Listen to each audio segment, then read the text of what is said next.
suis Barbara Canam. Suivez tous les dimanches l'émission SD Magistral. Avec notre bien-aimé, celui que nous aimons beaucoup. Sœur Lida 2, l'infinie douceur. Sœur Lida 2. Sponsor Gomer.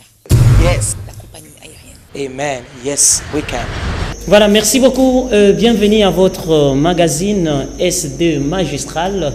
Un magazine qui reçoit les têtes d'affiche. Donc je vous ai dit, ce n'est pas un magazine uniquement des artistes musiciens. Parce qu'autrefois c'était Barbara Canam, Laure Mbongo, et aujourd'hui SD Magistral va recevoir pour vous un écrivain. C'est un écrivain. On va le recevoir aujourd'hui. Il est aussi l'homme de Dieu, c'est-à-dire c'est un pasteur, il est prophète aussi.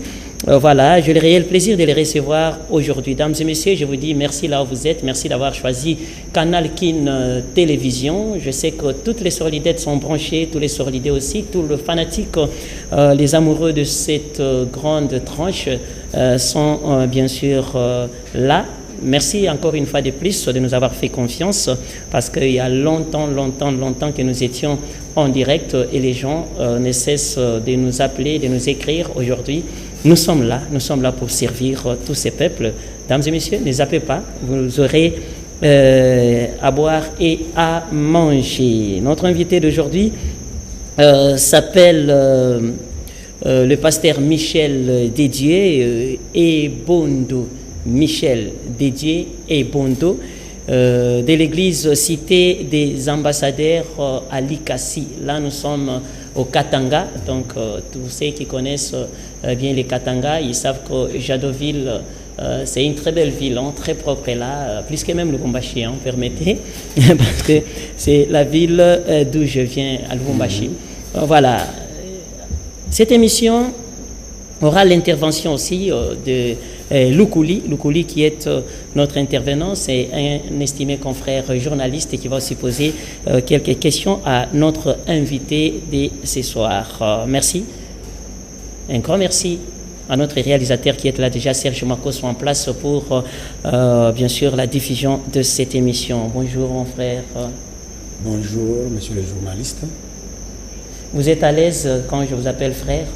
Oui, je suis très à l'aise. Parce que l'autre pasteur, une fois vous êtes pasteur, on s'est dit non frère. Oh frère, comment? Moi je suis archibishop, je suis bishop. Les titres là ne te disent rien du tout. Moi ça ne me dit absolument rien. Ce qui est important, c'est l'appel de Dieu. L'appel de Dieu, oui. Oui, je suis un appelé, même si vous m'appelez frère, vous m'appelez bishop, ça ne me dit absolument rien. Vous êtes frère en Christ quand même, on est frère en Christ. Oui, je suis frère en Christ. Tout celui qui est chrétien, il est mon frère. Voilà, merci beaucoup. Je vous ai présenté ici comme pasteur Michel Dédié et Bondo. Oui. Et comme écrivain, et comme aussi prophète. Je ne sais pas s'il manque quelque chose dans ma présentation. Je peux encore ajouter autre chose. Quoi par exemple? Souvent on m'appelle prophète, mais il y a d'autres personnes qui m'appellent aussi docteur. Docteur, oui. Docteur de la parole de Dieu. Par rapport à ce que j'ai fait comme œuvre. J'enseigne. Je crois à Likasi, là-bas, j'ai une école biblique. On appelle ça EBSP, École biblique pour la sanctification de la parole, où j'enseigne et j'ai monté plusieurs cours bibliques et d'autres cours de théologie pratique. Wow. Alors, à cause de cela, grand nombre de gens là-bas, ils m'appellent docteur. C'est comme ça. Ok, vous êtes pasteur de l'église Cité des Ambassadeurs à Likasi. Parlez-nous brièvement des Cités des Ambassadeurs à Likasi. Depuis combien de temps vous avez laissé Likasi? Et ici, vous êtes venu pour quelle mission? Et à part ça, vous nous dites un tout petit peu votre parcours aussi. Oui, je vous remercie. Dans la parole, bien sûr. Oui, je vous remercie, monsieur le journaliste, pour la question. Moi, je suis à Kinshasa, c'est pas par improviste, mais c'est une mission spéciale que Dieu m'a donnée. Je pense qu'au début de cette année, le Seigneur m'avait donné la vision d'aller partout dans notre pays pour organiser des séances de prière en faveur aussi du grand réveil spirituel qui attend notre pays. Alors, c'est dans ce cadre-là que le Seigneur m'a fait grâce, il m'a connecté à quelqu'un qui m'a amené jusqu'ici à Kinshasa. Donc ici à Kinshasa, je viens de totaliser presque 3 mois et quelques jours. Voilà, Pasteur Michel Didier Ebondo. Et ce qui m'a impressionné chez vous, voilà, vous avez quelque chose sur l'église. Voilà. Oui. Notre église, c'est Cité des ambassadeurs pour Christ. C'est une église qui évolue à Likasi, dans la commune de Kikula. C'est une église dont je suis moi-même le visionnaire. Nous l'avons commencé depuis l'année 2002. C'est-à-dire, c'est depuis l'année 2002 que je suis pasteur. Voilà, c'est ce que je peux dire au sujet de notre église. Voilà, pasteur, je disais tout à l'heure ici, ce qui m'a impressionné chez vous, c'est l'aspect écrivain. Oui. Nous sommes au 12e livre. Vous avez pas mal écrit des livres, vous avez écrit, je ne sais pas si celui-ci est le 40e, vous allez nous le dire tout à l'heure. Il est le 40e celui-ci, j'ai dit, laissez-moi lire d'abord les titres de ces livres aux téléspectateurs qui nous regardent en ces moments. L'homme noir dans le plan de Dieu. L'homme noir dans les plans de Dieu. C'est un écrivain. J'espère que tous les écrivains déjà retrouvent leur place. Il ne faut pas dire que non, et voilà, ces magazines ne reçoivent que des artistes, des musiciens, ils ne reçoivent que des politiciens. Non, il y a aussi de la place pour les écrivains. Il faut nous contacter à notre numéro, soit contacter notre réalisateur Serge Makosso. Il va vous orienter comment passer dans ces magazines, soit dans ces tranches si vous voulez bien. Il est le 40e, ces livres. Bon, ce livre, il est le 18e. Le 18e livre. Oui, le 18e par rapport à la publication. Mais il y a encore d'autres, il y a une dizaine de livres qui ne sont pas encore publiés. Waouh! Vous pouvez citer quelques des livres que vous avez, quelques titres des livres, oui, par exemple. Bon, le premier que j'avais écrit, c'était le Louons et adorons Jésus en le rappelant ce qu'il est. Louons et adorons Jésus en les rappelant ce qu'il est. Oui. Et notre livre? Que les mariages soient honorés de tous. Que les mariages soient honorés de tous. Nous avons la délivrance contre le marque de l'ennemi. Vous avez pas mal écrit des livres. Oui. Félicitations d'abord pour ça. Merci. Mesdames et messieurs, j'ai un intervenant à mes côtés. Il s'agit donc de Dieudonné Loukouli, à qui j'ai dit bonne soirée déjà, Loukouli. Comment ça va? Comment tu vas? Je vais très bien, et vous? Hyper, je suis très à l'aise, très calme. Je ne sais pas si... comment tu trouves l'écrivain? C'est pas facile d'écrire, hein, Loukouli? Ah oui, vous savez, je suis impressionné par les talents du prophète Michel. C'est pas facile d'écrire parce que je vois déjà il a une bonne idée, une idée appréciée, à encourager. C'est moi très bien, pasteur. Félicitations. Voilà, et surtout moi aussi j'encourage les gens qui écrivent. Hein. J'encourage les gens qui écrivent. Mesdames et messieurs, à la prochaine occasion, le numéro est affiché au bas de vos écrans. Vous allez faire un effort pour nous écrire. Vous nous écrivez, et nous allons parvenir le message auprès, bien sûr, de notre écrivain. C'est-à-dire, il y aura toute une chaîne des émissions. On va enchaîner des émissions pour que nous puissions satisfaire l'opinion publique. Voilà, l'homme noir dans le plan de Dieu, c'est ça. Aujourd'hui, nous allons parler de ça. Oui. Pourquoi ces titres? Vous savez, ces titres, je l'ai conçu pour l'éveil de la conscience africaine. Oui. Parce que souvent, nous, les hommes noirs, nous nous considérons parfois par rapport à nos frères d'autres races. Oui. Et parfois, nous sommes aussi à l'origine de notre propre humiliation. Oui. Parce que souvent, nous naissons, grandissons, parfois vieillissons avec l'esprit que nous sommes inférieurs. Parfois, nous mourons aussi avec cet esprit. Oui, parfois, et il y a beaucoup de gens qui sont morts avec cet esprit-là. Que nous sommes inférieurs, nous les Noirs. Nous sommes inférieurs par rapport à nos frères d'autres races. Voilà. Or, cela n'est pas vrai. Que ce soit bibliquement et que ce soit sur le plan historique. Cela n'est pas vrai. C'est pourquoi nous avons voulu confectionner des idées. J'ai commencé à écrire ce livre depuis 2008. Oui. Mais je l'ai terminé au début de cette année. Depuis 2008, vous l'avez fini nous sommes en août, en juillet. Nous sommes au mois de juillet. Oui. Donc j'ai eu pas mal de temps de faire des recherches, de faire des investigations par-ci par-là, dans des manuels, sur des sites. Alors, j'ai fini. Je voulais maintenant savoir pourquoi avez-vous voulu parler de ces sujets, sur ces sujets peut-être. Parce qu'il y a pas mal de sujets. Autrefois, vous avez parlé du mariage, il y a pas mal de thèmes que mon invité a exploité. Mais pourquoi aujourd'hui on te retrouve dans ces titres ici, l'homme noir dans le plan de Dieu? Qu'est-ce qui t'a motivé?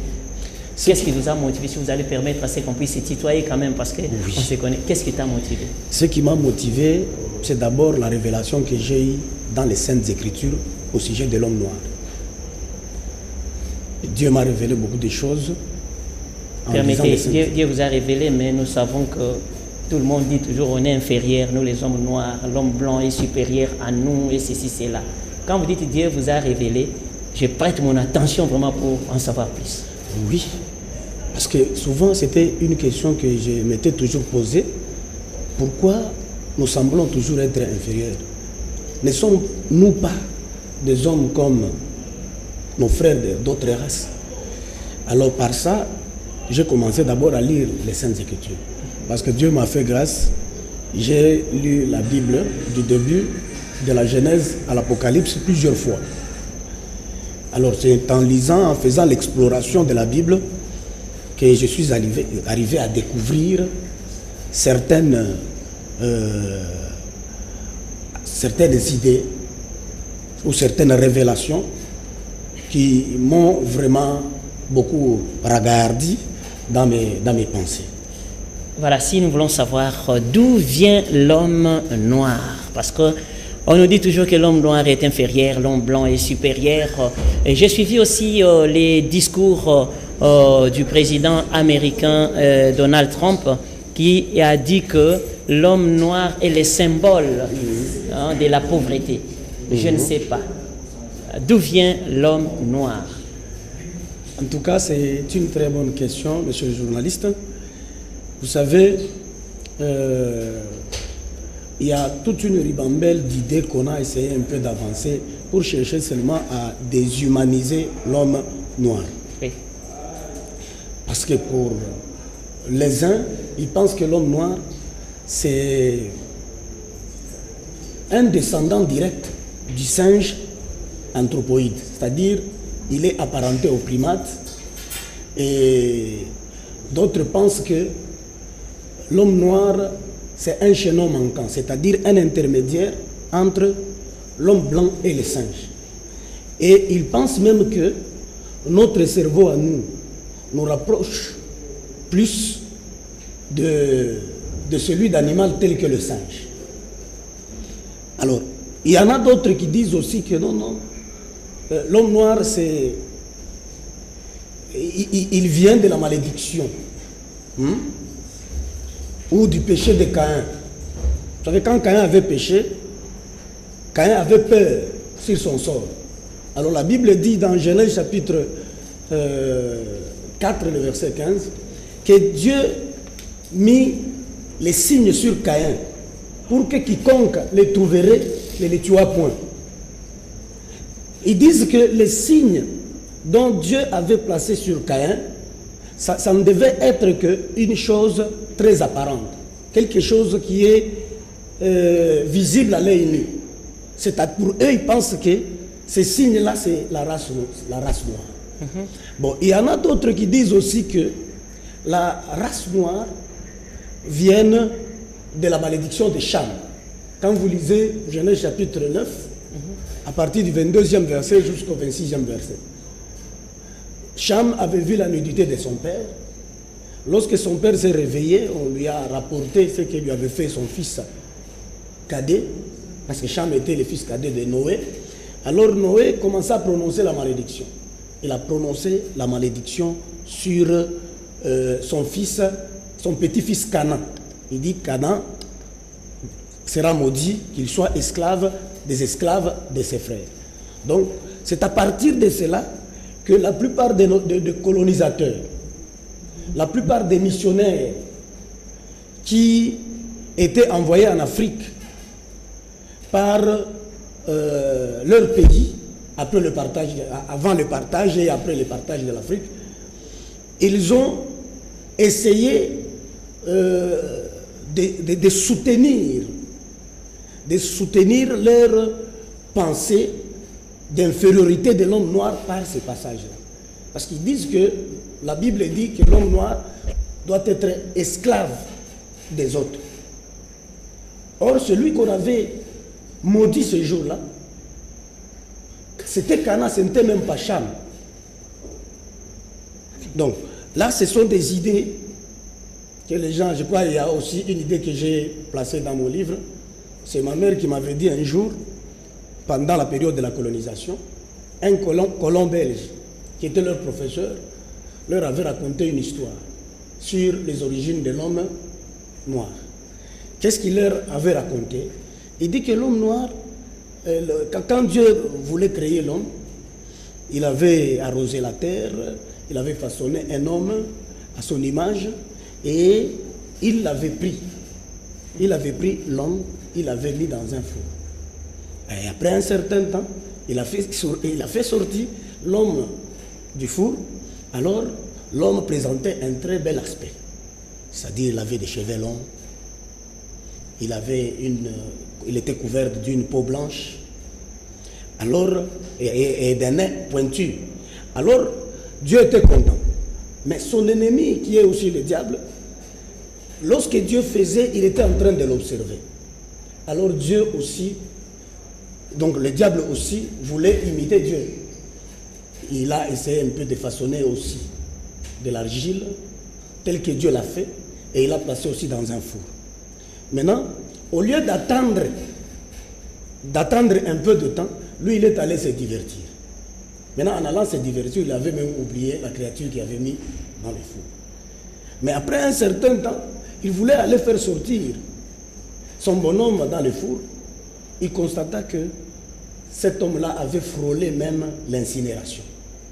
Il était couvert de la peau noire. Et tous ses cheveux étaient devenus crépus. Parce que ça a été brûlé. Et puis il était fâché, il prend son bonhomme, il le frappa au sol. C'est selon ces colons-là, c'est la raison pour laquelle beaucoup de Noirs ont des nez épatés. Vous voyez un peu ça. Tout ça, ce sont des idées pour chercher à déshumaniser l'homme noir. Maintenant, d'où vient-il? C'est ça la question que je voulais vous poser. Quelle est la place de l'homme noir et d'où vient l'homme noir? Nous sommes bénis d'où?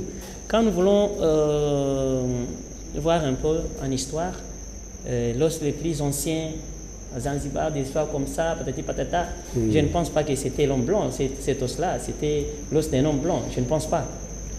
Voilà. Alors moi je ne vais On pas... peut dire que c'est nous qui étions créés avant, nous les Noirs, ou soit c'est l'homme blanc. D'abord, je vous ai posé 3 questions là-dedans. Oui, je comprends, voilà. Je comprends. Vous savez, l'origine de l'homme noir n'est pas à mettre de côté avec l'origine de toutes les autres races. Pourquoi? Parce que nous tous, nous sommes enfants de Noé. Parce que avant tout ce qui avait existé avant Noé, Dieu avait utilisé le déluge pour pouvoir exterminer tous les infidèles de l'époque de Noé. Maintenant, il n'y a que Noé et ses fils qui étaient sauvés. Maintenant, Noé avait 3 fils. Il y avait le premier, c'était Sem.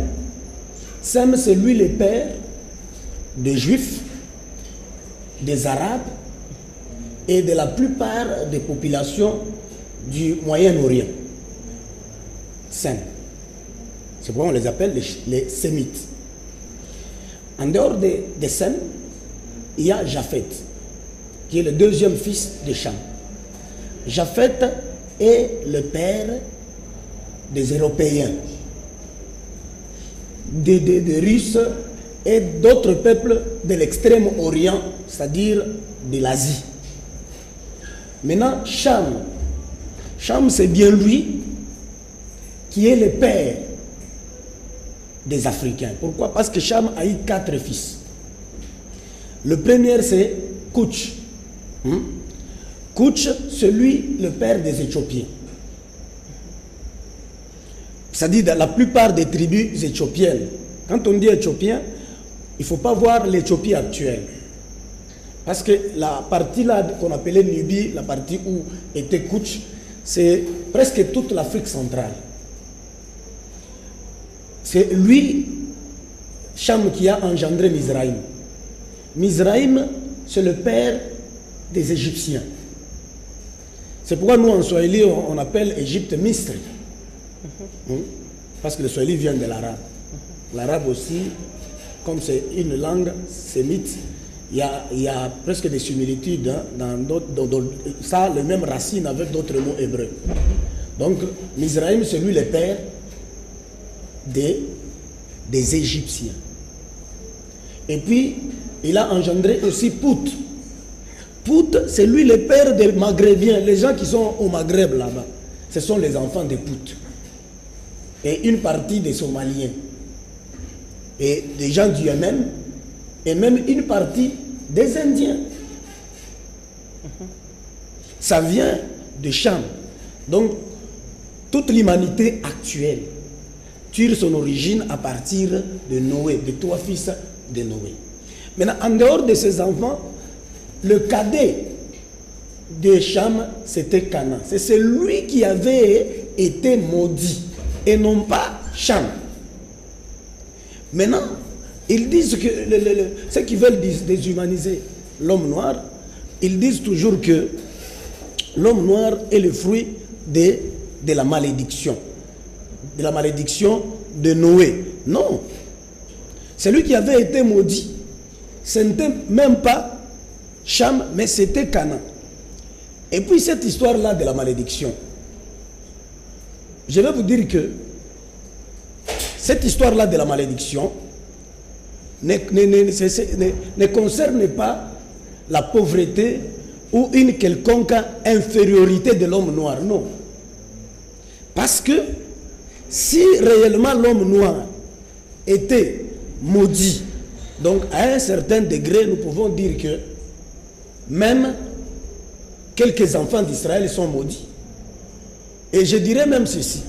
Vous savez, quand vous lisez dans les livres de 1 Pierre chapitre 1, le verset 18 au verset 19, la Bible nous dit ceci: ce ne sont pas les choses périssables, l'or ou l'argent, par cela que vous avez été rachetés de la vaine manière de vivre héritée de vos pères. Mais c'est à travers le sang précieux de Jésus-Christ. Alors, si l'homme noir était maudit, moi je dirais que même Jésus-Christ lui-même était maudit. Comment ça? Même son sang là ne pouvait même pas apporter la rédemption, parce que son sang serait aussi le sang de malédiction. Parce que vous savez que Jésus-Christ avait 2 natures. La première, c'est ce que nous appelons, on appelle en théologie, la nature hypostatique de Jésus. C'est-à-dire, Jésus avait une nature pleinement divine et une nature pleinement humaine. C'est-à-dire, il était homme à 100% et Dieu à 100%. Donc, les 2 natures ont cohabité en lui. Vous voyez, les 2 natures ont cohabité en lui. Mais maintenant, entre l'humanité et la divinité qui était en Jésus, qu'est-ce qui nous a rachetés? Qu'est-ce qui nous a sauvés? Je vous dirais que ce qui nous a sauvés, ce n'est pas d'abord la divinité, c'était son humanité. Pourquoi? Parce que c'est son humanité qui a accompli la promesse de l'agneau pascal. Ce qui a été offert à la croix, c'était son humanité. Mais maintenant, écoutez, Dieu, dans sa divinité, n'a pas de sang. Parce qu'il n'a pas un corps physique. Par conséquent, il n'a pas de sang. Mais dans son humanité, Jésus avait le sang. Or, d'où était venu ce sang-là? C'est à travers sa mère, Marie. Marie, elle était issue d'une certaine lignée.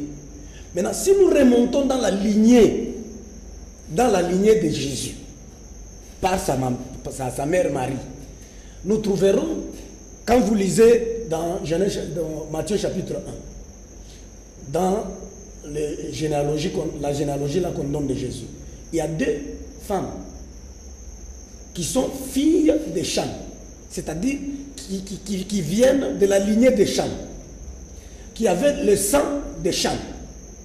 En dehors de ça, savez-vous que même David,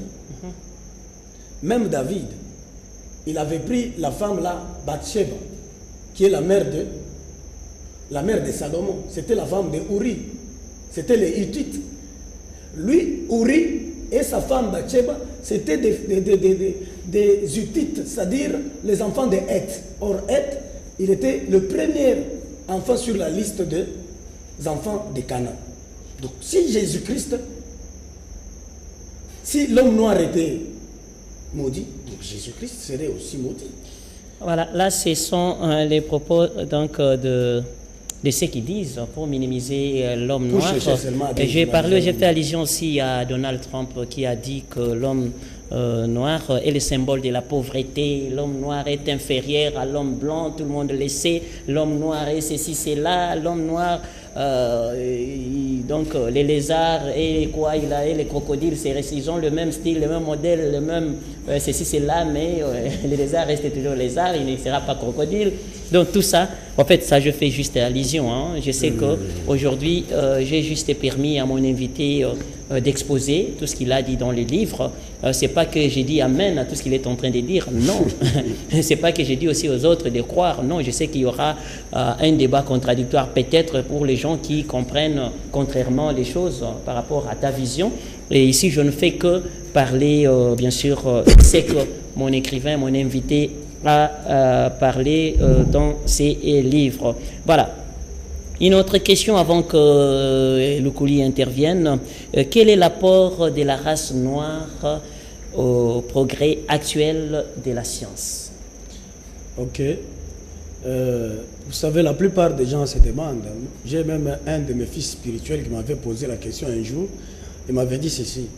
Si l'homme noir n'a pas existé dans ce monde actuel, qu'est-ce qui pouvait manquer?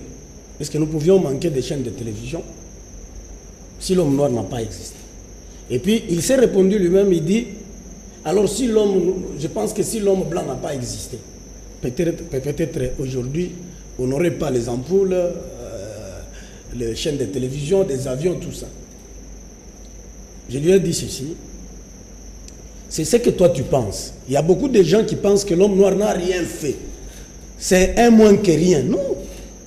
Lisez l'histoire, vous allez comprendre que la première race à être civilisée, ou le premier homme à être civilisé, c'est l'homme noir. Pourquoi?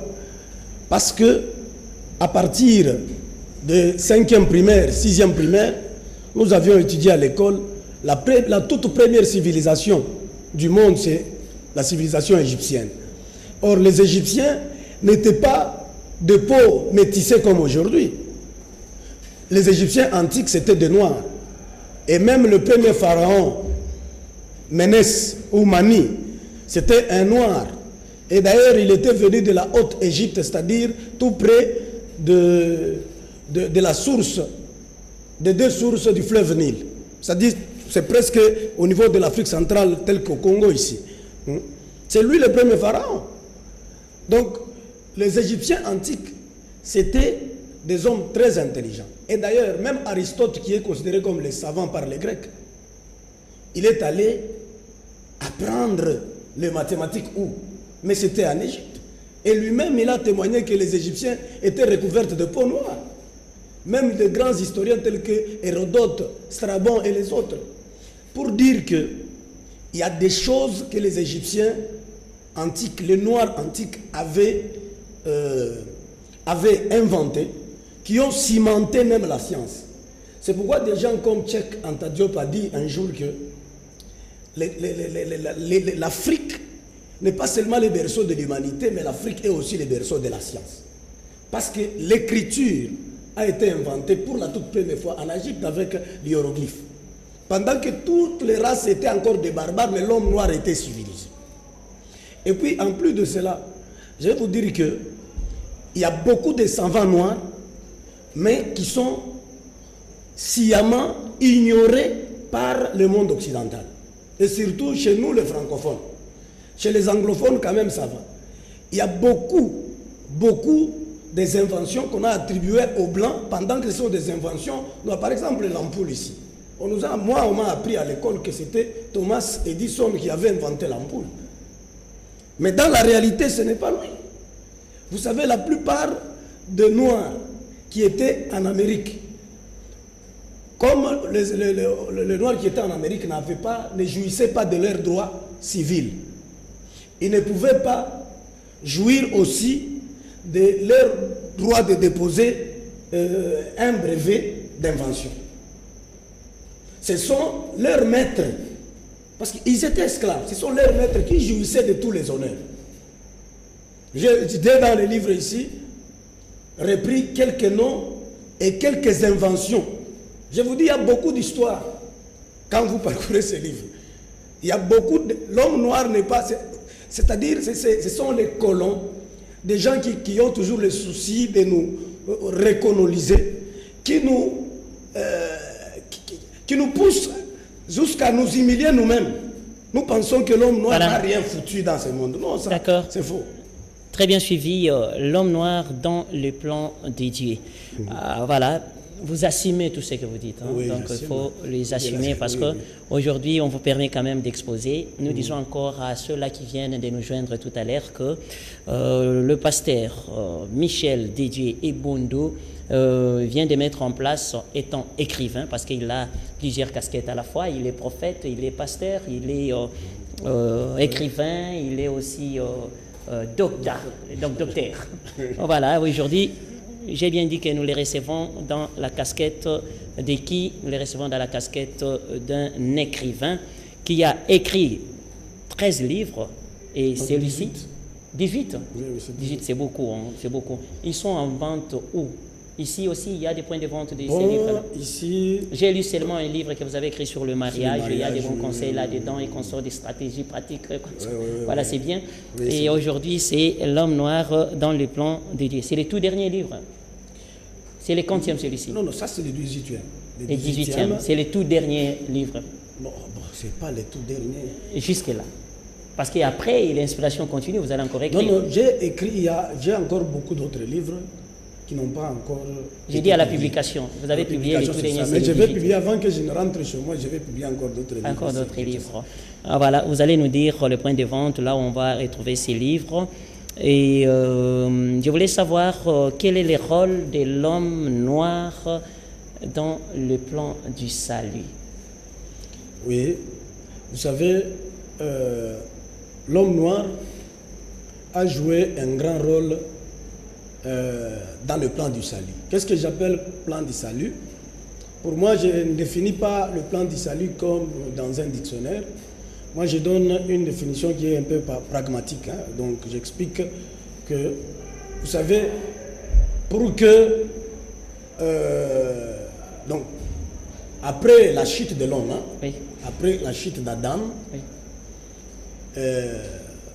Nous tous, l'humanité, on avait péché en Adam, n'est-ce pas? Oui. C'est ce qu'on appelle le péché originel. Oui. Nous tous, nous avions péché en Adam. Maintenant, après, qu'est-ce qui s'est passé?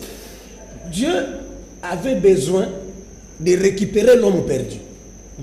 C'est la raison pour laquelle, dans Genèse chapitre 3, verset 15, la Bible nous dit ceci. Dieu dit au serpent, « Je mettrai l'inimitié entre toi et la femme, entre ta postérité et la postérité de la femme.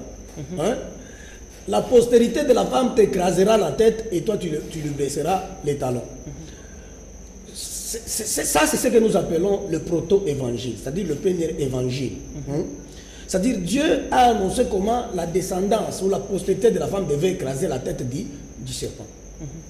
Ça, c'était une préfiguration de ce qui devait s'accomplir à la croix. Ce que Jésus-Christ a fait à la croix. Il a écrasé spirituellement la tête du serpent ancien qui est le diable, et le serpent là aussi blessé. C'est pourquoi il avait crié Eloi, Eloi, lama sabachthani. Vous voyez? Oui. Vous regardez là-haut, voilà. Voilà. Eloi, Eloi, lama sabachthani. Donc, ce que Dieu a fait, c'était prophétique. Maintenant, pour arriver à récupérer l'homme perdu, Dieu avait besoin d'une seule personne. Et cette personne-là, c'était Abraham. Abraham, la Bible dit, Dieu lui dit, tu seras la source de bénédiction pour toute l'humanité. Toutes les nations seront bénies en toi, Abraham. La bénédiction dont il est question sur ce passage-là, c'est le salut. Ça ne signifie pas l'argent, avoir beaucoup de véhicules, de vestes. Non, non. La bénédiction d'Abraham, c'était le salut. Toutes les nations de la terre devaient être bénies à Abraham à partir de ça. Mais maintenant, Abraham, en tant que source, il a formé un fleuve. Oui. Et le fleuve, c'est Israël selon la chair. Oui. Les saluts étaient, dans l'Ancien Testament, Oui. un bien privé d'Israël. Oui. Maintenant, comme le fleuve jette ses eaux dans la grande mer, la grande mer, bibliquement parlant, Oui. ce sont des nations, Oui. ce sont des tribus, ce sont des langues. Oui. Voilà. Ce sont des tribus, ce sont des langues. Alors, pour que les saluts, les eaux là qui ont jailli avec Abraham puissent se retrouver dans l'océan des nations, ça avait besoin d'une embouchure. Et l'embouchure, c'est la personne de Jésus-Christ qui a pris ces eaux-là pour les déverser maintenant dans le monde entier. Maintenant, dans ce plan-là du salut-là, c'est ça le plan du salut. Maintenant, dans ce plan-là du salut, l'homme noir y a joué un très grand rôle. C'est pourquoi nous avions commencé par expliquer la présence de femmes descendantes de Cham dans la généalogie de Jésus. Et en plus de cela, dans ce livre, nous donnons beaucoup plus de faits. Il y a beaucoup de faits bibliques qui ne sont pas à prendre comme des faits historiques, mais à prendre comme des faits prophétiques, c'est-à-dire Voilà. des paraboles en action, parmi lesquelles je donne par exemple ce qu'a fait Simon de Cyrène. Le jour où Jésus allait à la croix, à un moment donné, il portait le fardeau de la croix. Il s'était même fatigué, il était même tombé. Mais on a pris quelqu'un, comme par hasard, je ne sais pas. Or, c'était dans la providence de Dieu. On a pris quelqu'un pour aider Jésus à porter sa croix. Quelqu'un a porté la croix de Jésus jusqu'à Golgotha. Or, cet homme-là, on l'appelle Simon de Cyrène. Ce n'est pas un blanc. Cyrène, on fait allusion à la Cyrénaïque. Cyrénaïque, c'est un territoire africain à côté de la Libye. C'est un Africain qui a porté la croix de Jésus pour l'amener à Golgotha. C'est une parabole en action. C'est prophétique. Ça signifie quoi? Vous savez, pour le temps qui court, Dieu a un grand projet avec l'homme de notre race. C'est nous autres ici, Africains, que Dieu a donné, que nous allons prendre les flambeaux de l'évangile de la croix pour aller avec ça dans le monde entier. Voilà, merci beaucoup. Une petite question avant l'intervention de Loukouli. Vous êtes en train de vous appuyer dans la Bible. Donc vous avez écrit l'homme noir dans les plans de Dieu, bien sûr, mais tout le temps la Bible, la Bible, la Bible. Mais apparemment, l'homme noir, il y a ce qui se passe à la télévision, dans les différentes chaînes de télévision, les gens qui contestent la Bible et disent que non, la Bible était là pour de blancs uniquement, sont des stratégies pour anéantir l'homme noir, des stratégies pour que l'homme blanc puisse diriger l'homme noir. Voilà. Comment vous prenez la Bible? Comme stratégie ou soit comme une arme mise en place pour neutraliser la race noire? Comment? Parce que vous vous appuyez toujours, malgré que vous parlez de l'homme noir dans les plans de Dieu, mais vous appuyez aussi aux arguments de la Bible. Je ne sais pas, vous êtes de cet avis? Non, vous savez, il y a beaucoup de gens qui pensent qui n'ont pas confiance à la Bible. Je les concède, mais Pour moi, je ne m'en disconviens pas. Mais vous êtes informé quand même que ça s'est dit. Oui, c'est ce que les gens disent. À tout diriger, à tout imposer. Donc voilà. L'homme blanc a utilisé la Bible, il a taillé l'interprétation de la Bible à sa mesure pour chercher à coloniser ou à dominer l'homme noir. Mais cela ne veut pas dire que la Bible, elle n'est pas vraie. Non, la Bible est vraie, sauf qu'elle a été mal interprétée par l'homme blanc. Mais moi, je vous dirais que la Bible, s'il y a des gens qui sont concernés par la Bible, c'est d'abord nous autres, les hommes noirs ou les Africains. Je vais vous expliquer pourquoi. Quand vous lisez la Bible, l'histoire de l'homme générique, c'est-à-dire l'histoire de l'homme, Adam, ça commence où? Ça ne commence pas en Amérique, ni en Europe. Mais ça commence où? Quand vous lisez Genèse chapitre 2, le verset, vous commencez à partir du verset 11, vous descendez. On nous parle du jardin d'Éden. Et on nous dit qu'il y avait un fleuve qui sortait d'Éden. Et ce fleuve-là avait 4 bras. Il s'était coupé en 4 bras. On donne le nom de ces 4 bras du fleuve qui sortait d'Éden. Vous savez, le jardin d'Éden, ce n'est pas un petit espace là qu'on cultive derrière la parcelle. Le 4 bras là, le premier, on parle du fleuve Pichon. On dit que le fleuve Pichon, c'est celui qui entoure le pays d'Avila, où se trouve de l'or. Or, le pays d'Avila, c'est vers la Somalie. Vous voyez? C'est vers la Somalie. C'est ça le pays d'Avila dans la Bible. Deuxièmement, on parle du fleuve Guillon. On dit que c'est celui qui traverse le pays de Kouch. Le pays de Kouch, c'est l'Éthiopie, n'est-ce pas? Quel est le fleuve qui traverse le pays de Kouch? C'est le fleuve Nil. Oui. Voilà. Pour dire que l'histoire de l'homme, l'histoire même de l'homme dans la Bible, ça commence en Afrique. Et puis vous savez que si nous avons aujourd'hui 66 livres, dans la Bible il y a combien de livres? 66 livres, n'est-ce pas? Oui. Vous savez, on avait canonisé ces 66 livres où? Ce n'était pas en Europe, ce n'était même pas en Israël. Mais c'était à Carthage. En 397, à Carthage, en Afrique. Si nous avons les 66 livres, c'est une œuvre africaine. Et la plupart des pères de l'Église, ce qu'on appelle les pères de l'Église, les pères même de la théologie chrétienne, mais ce sont des Africains, voilà, des Tertulliens, des Saint-Augustin. Merci, pasteur. Merci, pasteur Michel Desdieux.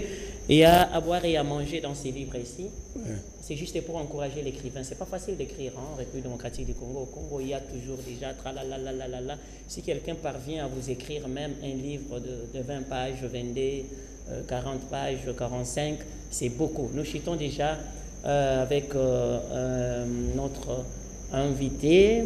Et là, je donne parole à mon estimé confrère Lukouli. Tu as quelques questions à poser à notre invité. Lesquelles, par exemple? Bien sûr, cher pasteur, je veux un peu savoir, bibliquement, lorsqu'il dit a créé l'homme noir, soit lorsqu'il dit a créé l'homme, il a créé pour quelques objectifs, ou soit pour un but. Quel était le plan de Dieu tout en créant l'homme noir? Ajoute encore une autre, déjà parce qu'il va répondre de tout à la fin. Alors, on constate aussi que non, si l'homme noir ainsi que l'homme blanc, c'est tout dans une même place, l'homme noir sera toujours inférieur à l'homme blanc. Alors, d'où vient vraiment cette infériorité-là? Voilà. Le but de Dieu avec... Donc, c'est naturellement, ça devient aussi comme ça. S'il y a un homme blanc qui est là et l'homme noir, on commence à un peu à croire que non, c'est lui. Ça, c'est pour chuter déjà parce que nous avons... oui, bon, il y a beaucoup de choses à dire. Je sais que le but de Dieu n'a pas créé... Dieu avait créé un seul homme, Adam. Mais dans le sang d'Adam, il y avait, dans sa mélanine qui était dans le sang, il y avait presque toutes les autres races.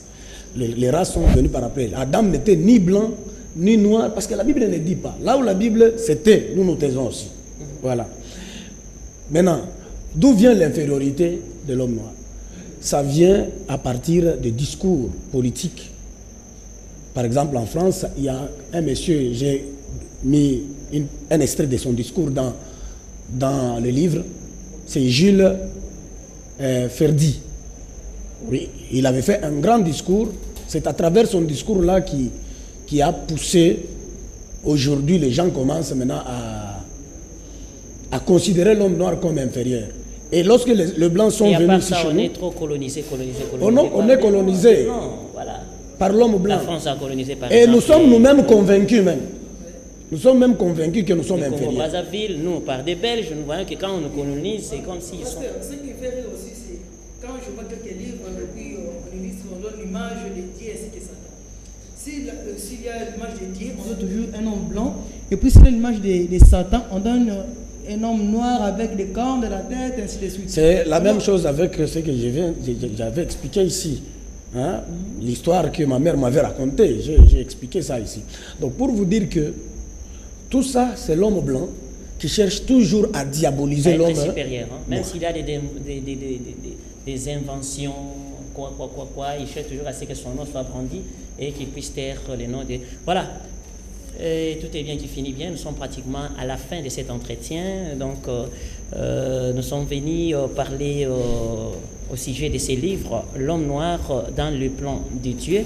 Je donne le mot de la fin à notre invité qui va enjoliver aussi avec quelques explications pour ces livres, nous dire les lieux où on vend ces livres, il est à combien aussi, ça se vend à combien, où est-ce qu'on peut le trouver. Au besoin, donnez aussi votre numéro de contact. Et à part ça, je peux profiter de cette occasion pour remercier notre sponsor, donc Gomer, qui est là pour le fret de vos marchandises. Si vous voulez, bien sûr, qu'on puisse transporter pour vous le marchandise. Ce n'est pas seulement les marchandises, vous pouvez avoir n'importe quels objets. Gomer est là, et voilà, et la discipline, la souplesse, le respect des clients comme devise, ils sont là. Voilà pourquoi je profite de cette occasion pour saluer les numéros 1, hein, monsieur Dieudonné Bakarani, donc Alpha 1. Je profite aussi de cette occasion pour saluer et remercier Jean Dédié Gâteau, Alpha 2. Pourquoi pas monsieur Dilip Tewani, son directeur commercial, monsieur Prosper Moabé, qui est bien sûr les directeurs administratifs et financiers des Gomer et tous les personnels des Gomer. Nous vous disons bon courage parce que Gomer nous aide. Gomer est là au service, bien sûr, de la population. Les mots de la fin par rapport à cet entretien, et vous nous dites où est ces livres, où peut-être où les livres est exposé pour la vente. Merci beaucoup, monsieur le journaliste, pour nous avoir ici dans votre émission. Je sais qu'il y a beaucoup à dire sur ceci. Il y a vraiment de la matière. Une série, bien sûr. Oui, alors je vous remercie beaucoup pour nous avoir invités. Vous pouvez trouver ces livres à l'église, la communauté des églises évangéliques au Congo, CEC, Nouvelle-Jérusalem, voilà, qui est en Binza Ozone, au numéro 4, avenue Saolona. Là, vous pouvez venir là-bas, vous pouvez trouver les livres. Et mon numéro, c'est 082 54 15 818. 082 54 15 818. Voilà. Qu'est-ce que les gens peuvent retenir de ces livres? Juste en quelques mots et dans 30 secondes. Qu'ils retiennent quoi? Ils doivent retenir que l'homme noir n'est pas inférieur. Il est égal avec tous les autres, tous ses frères d'autres races. Parce que nous avons les peaux blanches, nous avons les peaux jaunes, on a des peaux rouges, les Indiens, nous avons les peaux noires, nous, puis les autres ici. Bon. Sauf que l'homme noir doit savoir que à chaque race, Dieu avait fixé un temps de gloire et de domination sur d'autres races. L'homme noir, c'était le premier homme à être éveillé et civilisé. il a fait son temps, mais maintenant, il y a eu aussi un temps de l'homme blanc. Aujourd'hui, ce sont les jeunes, hein, les Chinois et les autres, qui commencent à être au-dessus. Donc, c'est aussi leur période de gloire. Mais notre période était passée, mais ça va revenir encore bientôt là. Voilà, merci beaucoup. Je rappelle encore que mon invité s'appelle Pasteur Michel Dedieu et Bondo. Il est donc pasteur de l'église Cité des Ambassadeurs à Likasi, et bien sûr. Et à part ça, j'ai dit merci à notre intervenant Dieudonné Lukouli. Merci aussi à toi, notre écrivain. Nous revoilà la prochaine pour parler toujours de la suite des livres. On demande à la réalisation si Serge Makosso est prêt pour, bien sûr, les spots de notre sponsor, et on va se retrouver juste après pour, bien sûr, voilà, pour recevoir, bien sûr, d'autres invités. Voilà, on pose ça.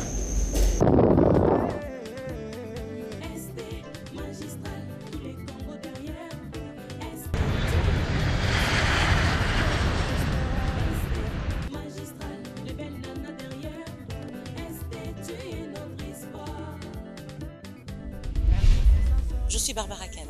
Suivez tous les dimanches l'émission SD Magistral. Avec notre bien-aimé, celui que nous aimons beaucoup. Sœur Lida 2, l'infinie douceur. Sœur Lida 2. Sponsor Gomer.